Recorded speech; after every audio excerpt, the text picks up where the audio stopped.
Akala ko talaga nung una, normal lang na envelope to. Like yung lalagyan ng bill ng kuryente. But guys, nung tiningnan ko na, sa loob nito, meron nakalagay na smartphone. And this is the world's slimmest 3D curve phone, the Tecno Slim. 5.93mm lang po siya. Wow naman!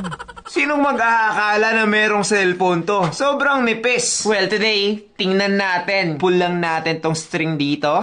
Ooh, napakasosyali na pag-unbox ah. So this is it. Just look at that. Diba? Matte finish yung kanyang likod. So meron ka pa iba't ibang colors dito guys. But this is the black version. Napakaganda. Napaka-premium. Unang tingin ko talaga dito, para na siyang iPhone Air. Which is a good thing dahil nga meron ako dito. Now just look at that. Diba? Hindi na magpapatalo pagdating sa nipis. Di ko alam kung